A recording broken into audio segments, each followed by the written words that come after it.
मन की अशांति का क्या कारण है? क्या हमारा मन किसी और की वजह से अशांत है? क्या हमारा मन कुछ प्राप्त न होने की वजह से अशांत है? किस बात की वजह से हमारा मन अशांत है? किस बात की वजह से हमारा मन दुखी रहता है? एक बात याद रखें, जब तक हमें यह लगता है, जब तक हमने यह मान रखा है कि हमारा मन किसी और की वजह से अशांत है, किसी और की वजह से दुखी है, तो हम सारा जीवन कोशिश कर लें मन को शांत करने की, मन कभी शांत नहीं होगा। क्योंकि एक व्यक्ति हमारे अनुकूल हो भी जाए, पर पूरी दुनिया हमारे मन के अनुकूल नहीं हो सकती। कोई ना कोई ऐसा मिल ही जाएगा जो हमारे मन को अशांत कर देगा। अशांति हमारे व्यक्तित्व से आती है। जो हमारे भीतर होता है वही हमारे जीवन में आता है। एक गांव के बाहर एक महात्मा कुटिया बना के रहते थे। वहां से एक व्यक्ति गुजरा। उसने उस महात्मा से पूछा कि हे महात्मा, ये गांव कैसा है? मैं सोच रहा हूं जिस गांव में मैं रहता हूं उसको छोड़ के इस गांव में बस जाऊं। यहां के लोग कैसे हैं? यहां के लोगों का व्यवहार कैसा है? महात्मा ने कहा, मैं तुम्हारी बात का उत्तर बाद में दूंगा, पर पहले तुम बताओ, तुम जिस गांव से आ रहे हो उस गांव के लोग कैसे हैं? वो बोला कि वहां के लोग बिल्कुल भी अच्छे नहीं हैं। उन लोगों ने मुझे इतना कष्ट, इतनी पीड़ा दी है, उनकी वजह से तो मैं वो गांव छोड़ के यहां आया हूं। यहां के लोग कैसे हैं? तो महात्मा बोले, फिर तुम यहां बिल्कुल भी मत रहना, क्योंकि यहां के लोग तो बहुत बुरे हैं। तुम्हारे गांव के लोग तो कुछ भी नहीं। यहां के लोग तो बहुत कठोर हैं। वह व्यक्ति आगे चला गया। थोड़ी देर के बाद एक और व्यक्ति आया। उसने भी महात्मा से वही प्रश्न किया कि हे महात्मा, इस गांव के लोग कैसे हैं? कैसा व्यवहार करते हैं? तो महात्मा ने उससे भी वही प्रश्न किया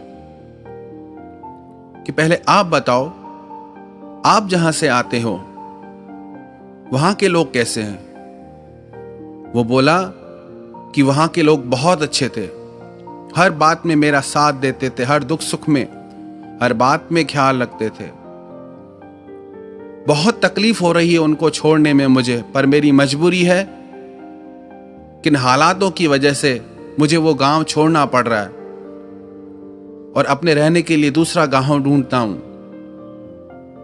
तो महात्मा बोले कि यहां के लोग आपके गांव के लोगों से भी बहुत ज्यादा अच्छे हैं। आपके गांव के लोग तो कुछ भी नहीं। फिर उन महात्मा से उनके शिष्य ने प्रश्न किया कि आपने दो अलग अलग लोगों को अलग अलग उत्तर दिए एक ही गांव के बारे में, ऐसा क्यों? तो महात्मा बोले कि अच्छाई या बुराई लोगों में नहीं, अच्छाई या बुराई देखने वाले की नजर में है। जिस इंसान को सब लोग बुरे लगते हैं, चाहे वो कहीं भी चला जाए, कितनी जगह बदल ले, पर अपना वही मन हर जगह साथ लेके जाएगा। जिस इंसान को हर जगह अच्छाई दिखती है, चाहे वो कैसी भी जगह जाए, कैसी भी परिस्थिति में जाए, उसको सब अच्छा ही लगेगा। एक इस तरीके के लोग होते हैं जो हर बात में शिकायत करते हैं, और एक इस तरीके के लोग होते हैं जो हर बात में भगवान को धन्यवाद देते हैं। महाभारत की एक कथा है। भगवान कृष्ण ने दुर्योधन से कहा कि जाओ, पूरे शहर में जाओ, कोई अच्छा व्यक्ति ढूंढ के लाओ जिसमें कोई भी दुर्गुण नहीं हो, कोई भी बुराई नहीं हो, पूरी तरह से अच्छाई भरी हुई हो जिसमें। और युधिष्ठिर से कहा, जाओ शहर में घूम के आओ और कोई बुरा व्यक्ति ढूंढ के लाओ जिसमें कोई भी अच्छाई नहीं हो। 2-4 दिन दुर्योधन भी घूमता रहा, युधिष्ठिर भी घूमता रहा। दोनों वापस लौटकर कृष्ण के पास आए, दोनों खाली हाथ।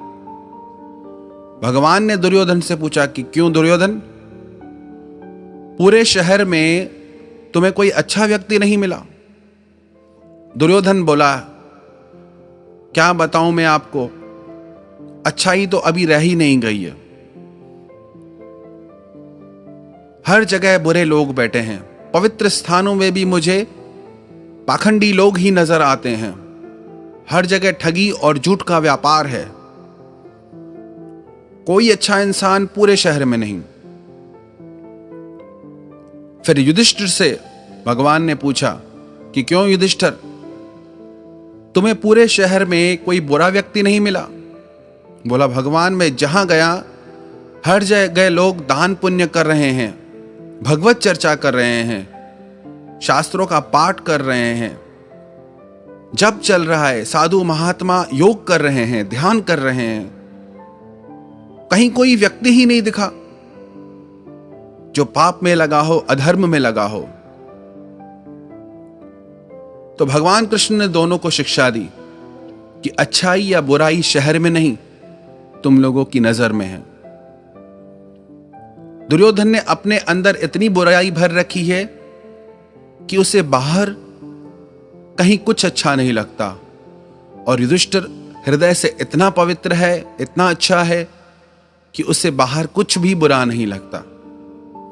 अगर हमें लगता है कि बाहर कोई बुरा है, बाहर कोई अशांति का कारण है, तो एक बार शांति में बैठकर चिंतन करें और पता करें कि वो अशांति कहां से आ रही है।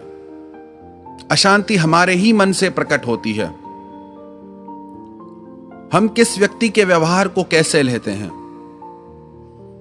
किसी व्यक्ति ने हमें गाली दी, किसी दुश्मन ने गाली दी, उसका हृदय पे असर अलग पड़ता है। किसी मित्र ने गाली दी, उसका हृदय पे असर अलग पड़ता है। अकेले में दी, उसका असर अलग पड़ता है। सबके सामने दी, उसका असर अलग पड़ता है। पीड़ा गाली में नहीं, कैसे दी गई, किसने दी, हमने कैसे ली, हम डिसाइड करने वाले हैं कि गाली किसने दी, कब दी, कैसे दी। तो आखिर में गाली लेने वाले हम, उसमें से अर्थ निकालने वाले हम, उससे मन को अशांत करने वाले हम। हमें तब तक कोई अपमानित नहीं कर सकता जब तक हम खुद को अपमानित अनुभव न करें। हमारे मन की अशांति का कारण हमारे स्वयं के विचार हैं, स्वयं की इच्छाएं हैं। सबसे बड़ा जो अशांति का कारण हमारे मन में है, वो तब होता है जब हमारी इच्छाएं पूरी नहीं होती, जब हमारी इच्छाओं के बीच में, कामनाओं के बीच में लोग और परिस्थितियां रुकावट बन जाती हैं। तब हमारा मन अशांत हो जाता है, दुखी हो जाता है। अगर हम अपने मन को हर परिस्थिति में कुछ अच्छा देखने की आदत डाल दें, हर चीज में कुछ अच्छा नजर आने लग जाए, तो हमारे मन की सारी अशांति दूर हो जाए। अगर हम मन को शांत करना चाहते हैं तो छोड़ दें अशांति को। हम ही ने पकड़ा है और छोड़ना भी हमें ही पड़ेगा। एक महात्मा के घर रात के समय एक चोर चोरी करने आया। जैसे ही चोर भीतर घुसा, महात्मा की नींद खुल गई। महात्मा ने उस चोर को देखा। महात्मा को देख चोर भागने लगा, तो महात्मा ने कहा, रुको, कहां जाते हो, कौन हो तुम? बोला, आपसे क्या छुपाना, मैं चोर हूं, चोरी करने आया हूं। वो महात्मा बोले कि स्वागत है तुम्हारा, पर मैं क्या करूं? तुम इतनी रात में, इतनी बारिश में अपनी नींद छोड़कर, ऐसी कौन सी मजबूरी है जो तुम यहां पे चोरी करने आए हो और मेरे पास तुम्हें देने के लिए कुछ ज्यादा है भी नहीं। महात्मा के पास 5-10 रुपए थे। उन्होंने कहा बस यही है मेरे पास, ये तुम ले जाओ। महात्मा ने वो रुपए उसे दे दिए। जब वो चोर जाने लगा तो महात्मा ने कहा रुको, धन्यवाद तो देते जाओ। वो चोर भी सोचने लगा कि कैसा अजीब महात्मा है। उसने धन्यवाद दिया और चला गया। कुछ दिन के बाद वो चोर पकड़ा गया। न्यायपालिका में उसको लेके आए। प्रमाणित हो चुका था कि उसने बहुत चोरी की है। महात्मा के घर भी उसने चोरी की है। उस महात्मा की बात को सब मानते थे। अगर वो महात्मा कह दे कि इस चोर ने उस महात्मा के घर चोरी की है, तो इस चोर को निश्चित सजा मिलेगी। महात्मा को बुलाया गया गवाही देने के लिए कि क्या आप इस व्यक्ति को जानते हैं? महात्मा बोले हां, मैं जानता हूं, ये मेरे मित्र हैं। उनसे पूछा गया कि क्या इस व्यक्ति ने आपके घर चोरी की? महात्मा बोले नहीं, इसने मेरे घर चोरी नहीं की। एक बार इसको कुछ रुपयों की जरूरत थी, ये मेरे पास आया, मैंने इसको रुपए दिए, इसने मुझे धन्यवाद दिया, बस बात वहीं पूरी हो गई। चोरी का तो कोई सवाल ही नहीं। महात्मा की गवाही पर उसे छोड़ दिया गया। वो चोर महात्मा के चरणों में गिर के रोने लगा और माफी मांगने लगा और कहने लगा कि आपने मुझे क्यों बचाया? महात्मा बोले कि मुझे अब कोई चोर ही नजर नहीं आता। जिस दिन मेरे भीतर का चोर मर गया, तब से मुझे कोई चोर नहीं लगता, मुझे सब अच्छे लगते हैं। जब तक हमारे भीतर दुख का बीज है, अशांति का बीज है, पीड़ा का बीज है, तब तक बाहर लोग कैसे भी बदल जाएं, चीजें कैसे भी बदल जाएं, हम सुखी नहीं हो पाएंगे। और हम बाहर कितनी भी कोशिश कर लें, लोगों को, चीजों को नहीं बदल सकते। सारी दुनिया मिलके भी एक व्यक्ति को नहीं बदल सकती। पर यदि हम स्वयं को बदलें तो हमारा पूरा जीवन बदल जाएगा। अगर जीवन को हम धन्यवाद के भाव से भर दें, सारी शिकायतें मिटा दें, तो जीवन में आनंद की लहर दौड़ पड़ेगी। जीवन की हर कठिन से कठिन परिस्थिति में भी हम कुछ अच्छा देखने की समझ प्राप्त कर लें, तो कोई जीवन का ऐसा क्षण नहीं बचेगा जिसमें दुख हमारे जीवन में शेष रह जाए। तो हमारे जीवन को, हमारे मन को यदि हम शांत बनाना चाहते हैं, आनंद पूर्ण बनाना चाहते हैं, तो हमें शुरुआत स्वयं से ही करनी होगी। हमारी यात्रा स्वयं से ही होगी।